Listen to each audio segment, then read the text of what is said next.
And welcome back. It's that time, the early morning Sunday show. Get your coffee and let's make this. Let's have some fun today, okay? I feel we're not even going to have a boring video. Today's going to be very exciting.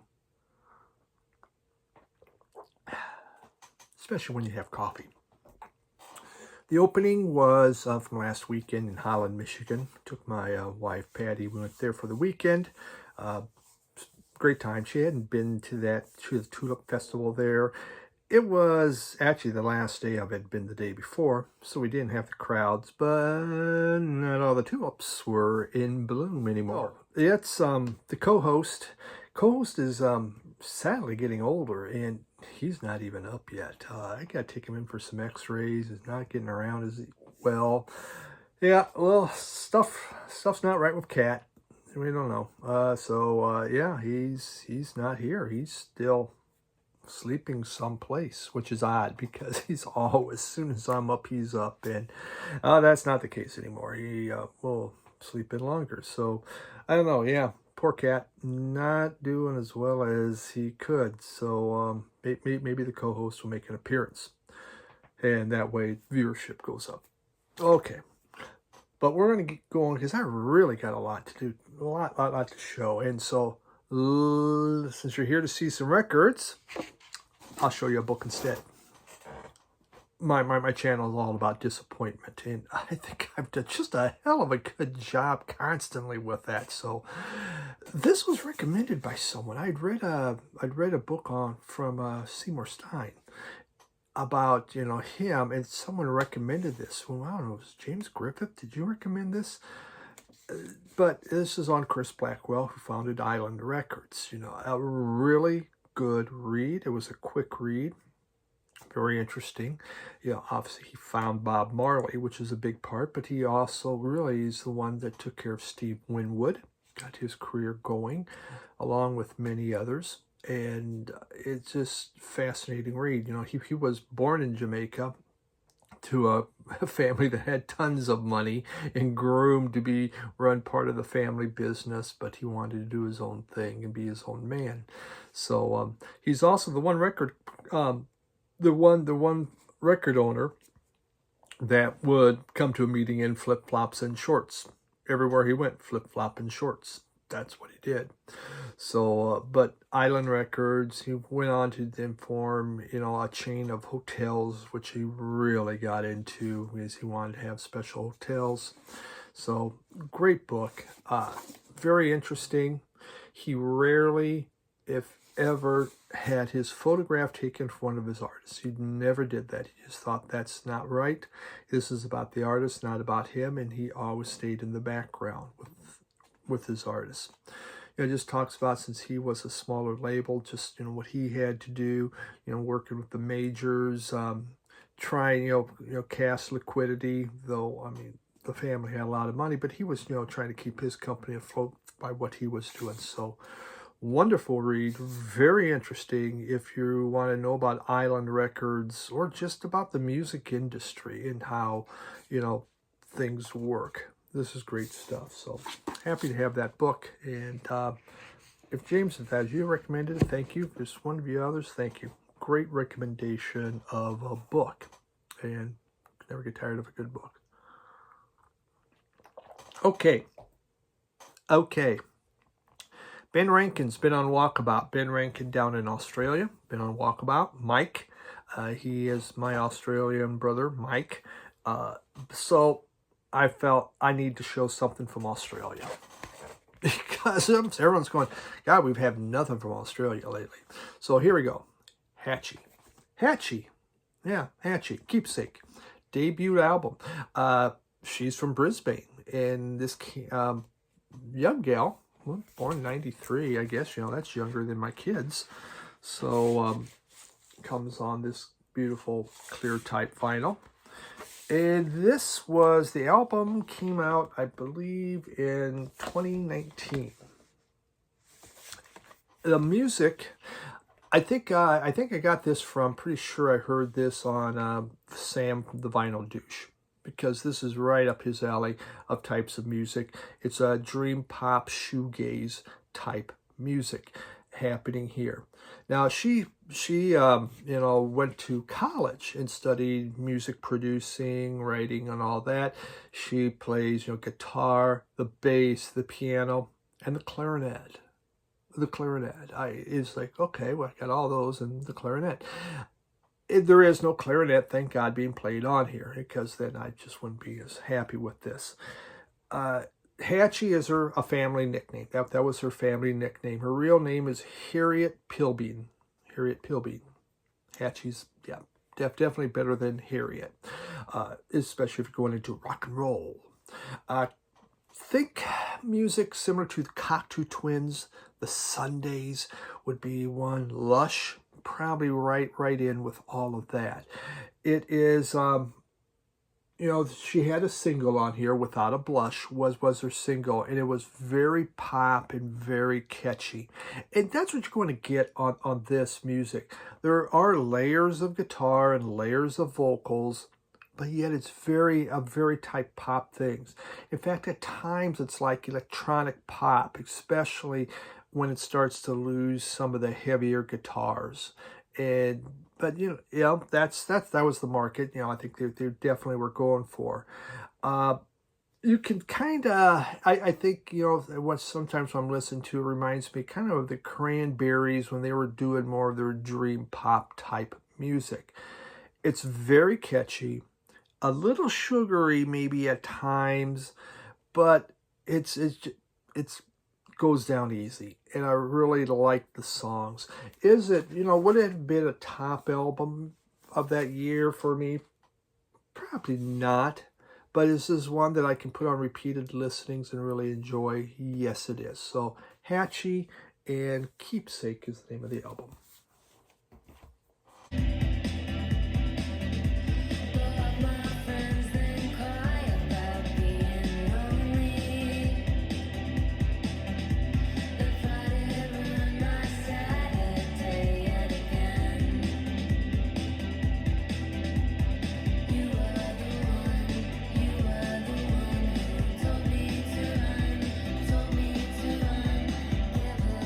Moving on then from sugary poppy to Maximilian. And this came from Record Store Day. And this is not sugary, is not poppy. At times, this could be kind of weird. Now, here we got three guys being shown being crucified on crosses of flowers. So we're just trying to say something here. It is an African-American Latino rock psych trio. That's what you have going on here.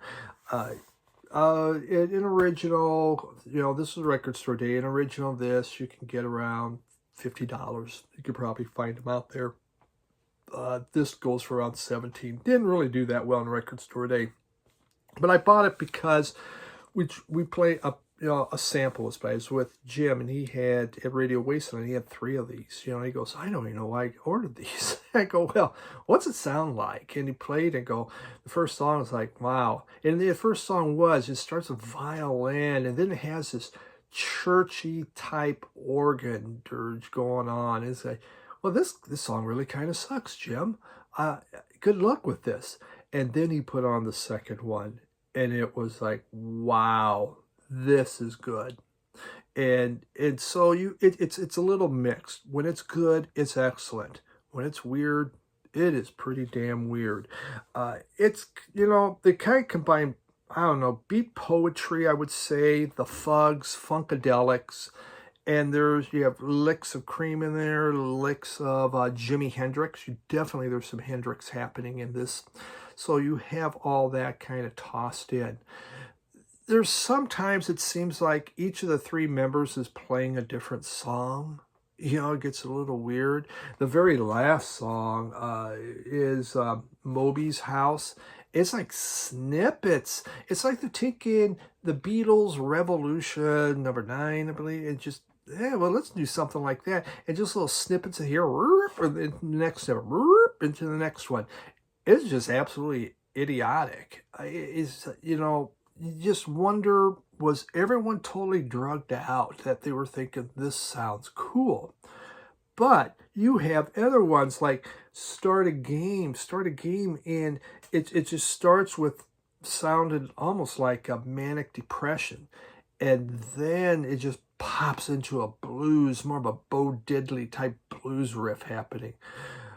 Actually, that was Kick 95 that did that. Kick 95, it started off, it had this Hendrix sound, and then goes into a Bo Diddley beat, then brings back the Hendrix. It was Name of the Game. Name of the Game, that's the one that really had the manic depression sound, but then it goes into more of a blues type feel, and then brings back the Hendrix. So when this thing rocks, it really rocks hard. It sounds great. And when it sucks, there's two. It begins the first song and the last song. And if I could put a special scratch through it so I would never have to hear those two. I mean, the last one, the first one I can get through it, but that churchy organ is kind of, but $17 is you can find it on Discogs. You can find it out there. If you like, this came out in '69. It was the only album that they put out, and so they call themselves the New Prophets of Love and Truth. You have to call yourself something. That's what we are, the New Prophets of Love and Truth. The Prophets didn't do well because they only put out one album, and that was it. So a little different. I liked it. When it's great, it's great. So if you like that heavy rock, there's some great stuff in there. I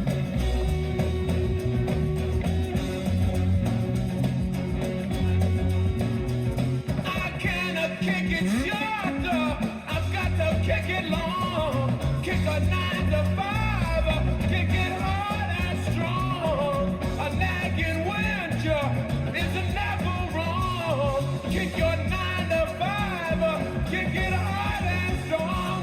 Hey, kick your 9 to 5. Speaking of heavy rock, let's just keep going. Randy Holden. The whole VC showed this except for me when it came out because I didn't buy it. Everyone was going pretty damn nuts on this thing. It was just nuts. And you look at that. They're all like autographed. And there are so many. It's like every record place was putting out one of these. It's incredible when you go on Discogs how many versions there are of this, of an album that didn't sell, Kind of insane. So this one, I'll do the show because there's a billion types of vinyl, and that's what the vinyl is on this one. And right now I looked at all of them on Discogs. This one goes for the most. So wow, like that meant anything to me. Okay, kind of buy usually for the music. So Randy Holden, we've talked. Everyone's talked about it, but Population 2, one of this is what they say is a very early example of doom metal. And you can hear it in there. And, came out in 1970. Now, Randy Holden was in a lot of groups. He was in the Iridescence, which was a blues rock group. He played in, I believe it was called Fender 2, which is surf rock. Another group, Son of Adam, psych rock. He played in the group called Other Half, which is psych garage. And then, of course, on Blue Cheer, he played on their third album. The man was going around. Then he just said, you know what? He didn't want to be told. He wanted to be in charge. So him and the drummer, and a drummer, who, and now I can't, here we go, Chris Lockheed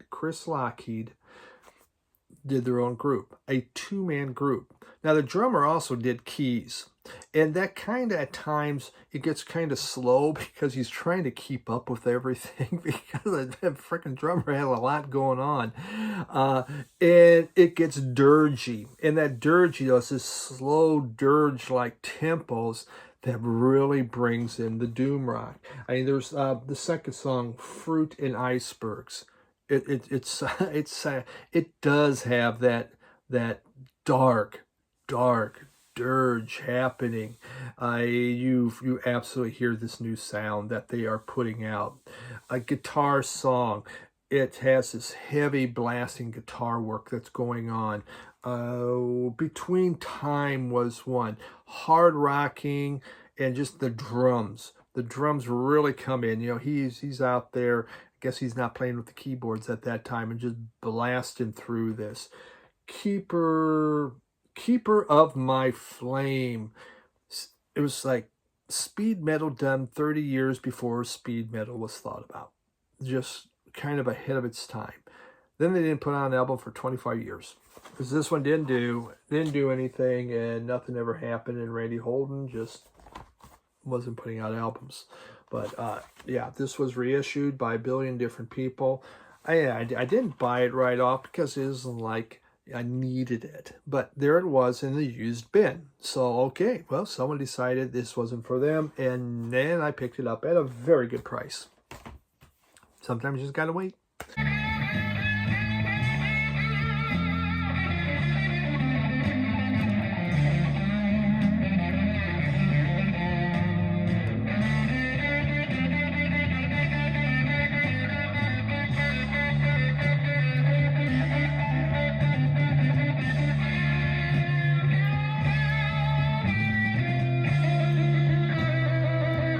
Okay, moving on, and away we go.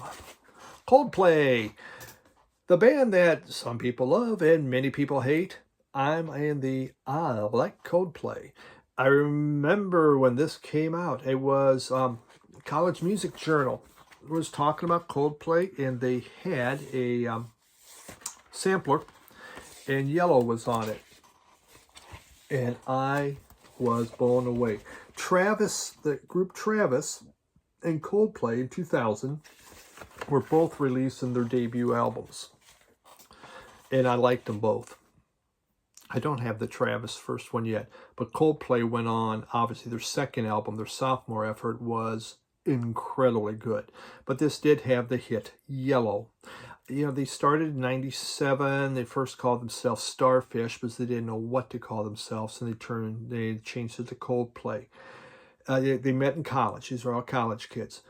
But they toured, and they toured, and they toured. They were hitting all the festivals. They were doing whatever they could do. They were committed that we're going to be something. And by 2000, when this came out, their debut album, it went to #1 in the UK. And yeah, again, I heard Yellow, and I go, and to this day, I love Yellow. I think it's just one of the most beautiful songs. And it's the best song on here, though they do have Shiver, which is another incredibly beautiful song. I mean, there's just, at times, they have these dream pop soundscapes that are going on. And it's just, wonderful. Especially, you can hear that dream pop on songs like High Speed and We Never Change. But this is melodic pop. It's Coldplay. Coldplay. I'm just happy to get the debut album. Their second one, A Rush of Blood to the Head, is by far, that's like one of my favorite albums, though. We've been living life inside of our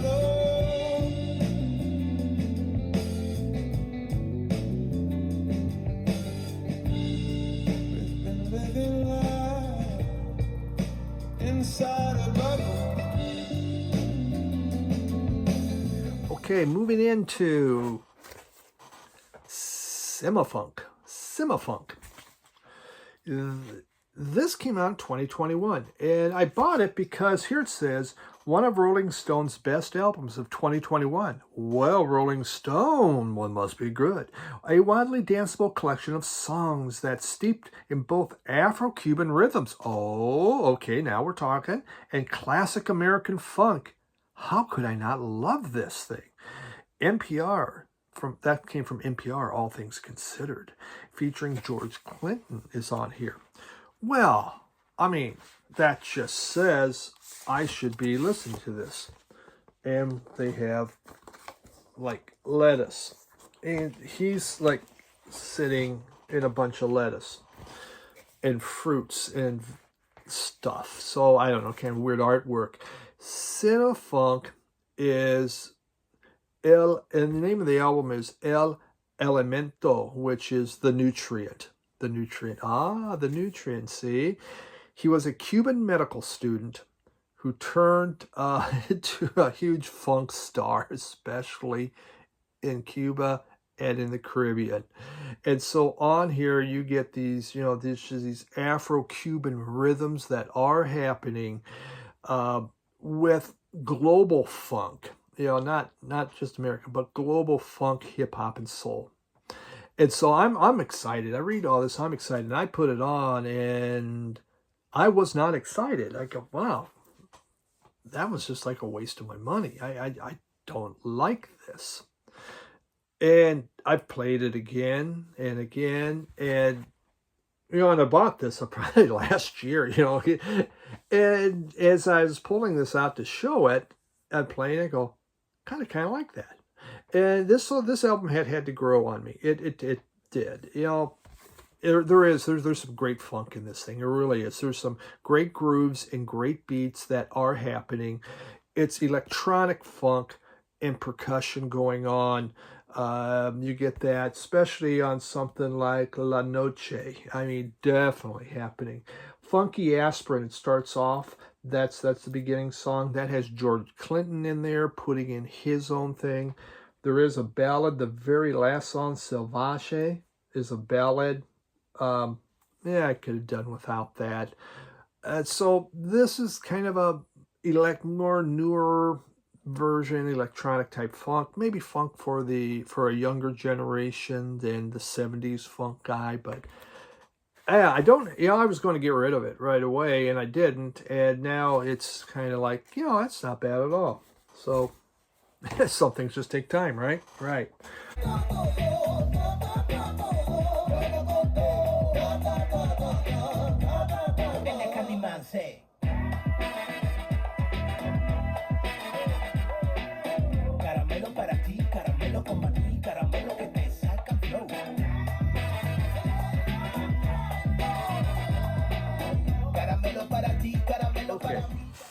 Vinyl Me Please put this one out. We got a little Wilson Pickett happening here. Hey Jude, get your Vinyl Me Please Obi. This was his 8th album. So I think it's just black vinyl, no big deal. He was the 4th of 11 kids. Vinyl, Richie says, don't try to shove it in, put it over there. he yells at me. He yells at me in the comments. You didn't put it. What are you doing, Carlson? Sometimes you just got to do things to irritate people. He's the 4th of 11 children. He called his mother the baddest woman in the baddest woman in my book because she beat the piss out of him. I mean, sadly. I mean, he got hit with fry pans, with the cooking with the wood, whatever. Down in Alabama, and by teenage years, he moved to Detroit to live with his dad. And in Detroit, he found that, his singing began. He began to join groups. He was in the Violinies, something like that. The Primates, the Falcons, and these were all gospel soul groups. Well, his voice was standing out, and finally someone doing some singles. And those singles got him eventually into a record contract, and he made it down to Stax. Well, this is his 8th album, Hey Jude. Kind of ballsy to take a Beatles song and say, I'm just going to do a Beatles song, and it's going to be the name of the album, and there you go. And man, he takes Hey Jude and he puts a special spin on. He puts a spin on it like no one else could. And it is wonderful. What helps make this album even cooler is Duane Allman plays the guitars on here. And they're blistering at time. But he doesn't take over. It is Wilson Pickett. Duane Allman's just in the Stax band there. Part with the Memphis Horns. But it is so good. There's a song on here, Toehold. And I mean, Toehold was done, it was an Isaac Hayes too, but I'm telling you, it is outstanding. Duane Allman's guitar is incredibly good, but doesn't overpower Pickett. The Muscle Shoals horns are wonderful on this. They sound so good. They even do a version of Born to Be Wild. Now, someone else I just recently showed an album did a version of Born to Be Wild, and I thought they should have been shot in the head for it. It was terrible. He does a great thing. Funky horns, guitars, great stuff. this was a fun album. From Vinyl Me Please, obviously you can find them out there, but it's hard to find anything good anymore that, you know, from that. Well, actually, this was released on Atlantic, but, you know, the Memphis Horns were on there. You know, it had that Southern Stax feel to it. I said I went to see a doctor. They talk about his malnutrition. Now I don't try to be a fat man. I gotta look about my ambition. Long as I got a toehold, long as I got a piece of you.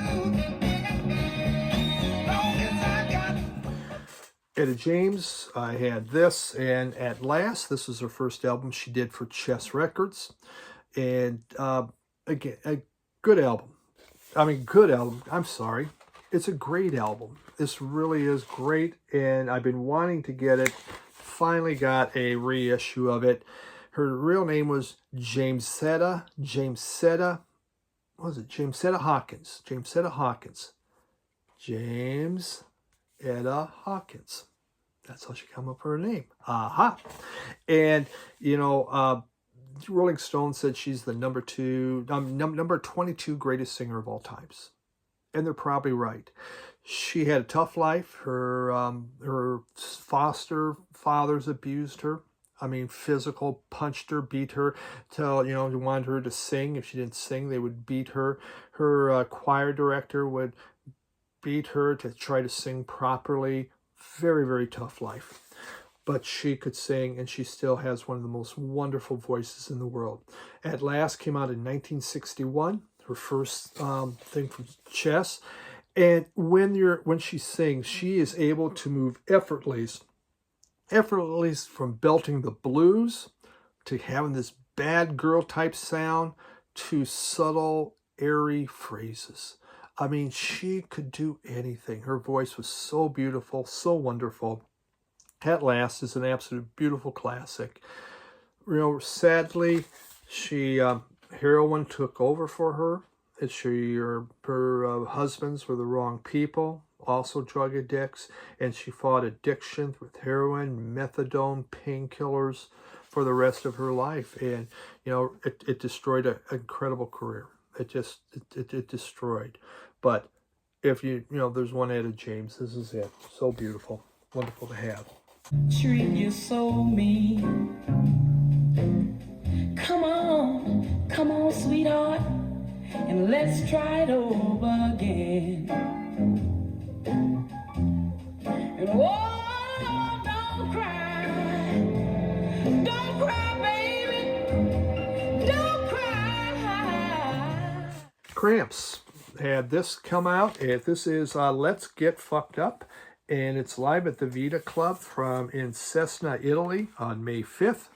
From May 5th, 1998, TV broadcast. 2 album set, one in green and one in red. And it's their concert. And all I can tell you is it's not good.